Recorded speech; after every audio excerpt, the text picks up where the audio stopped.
Voilà. Dans une classe de 25 élèves, 60% sont des filles. Donc ça, c'est le pourcentage. Donc le nombre de filles, c'est 60 divisé par 100 multiplié par 25. Nombre total, c'est 60 divisé par 4, c'est égal à 15. Donc il y a 15 filles. Donc 25, c'est le nombre total. Donc 25 moins 15, il reste 10 ans. Donc il y a 10 garçons. Il y a 10 garçons et 25 filles. Après, 126 décomposition en nombre premier, c'est 2 fois 63. C'est 2 fois 21 fois 3. C'est 2, 3 au carré fois 7. Ça, c'est la décomposition en facteur premier de 126. Après, dans une urne, il y a 17 boules rouges, 23 boules jaunes et 20 boules bleues. Quelle est la probabilité d'avoir un jeton soit rouge, soit jaune? Le nombre total, c'est 17 plus 23 plus 20, c'est égal à 60. 20 plus 23, c'est 43, plus 17, c'est 60. Et le nombre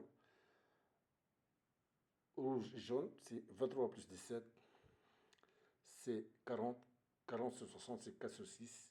4 sur 6, c'est 2 sur 3, c'est 0,33. C'est bien inférieur à 1. Voilà.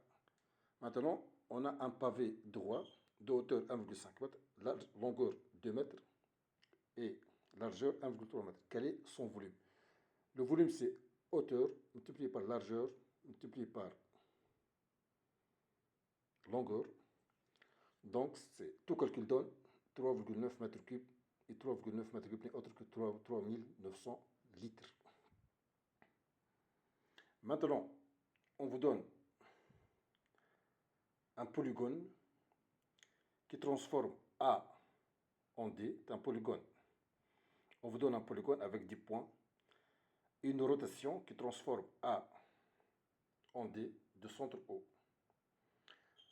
Donc, si on vous donne cette rotation de centre O qui transforme A en D, donc on a l'angle de cette rotation, celle-là. Maintenant, on veut connaître l'image du segment DC par cette rotation. On connaît que si l'image de D par cette rotation, l'image de A, c'est D, donc l'image de C n'est autre que H.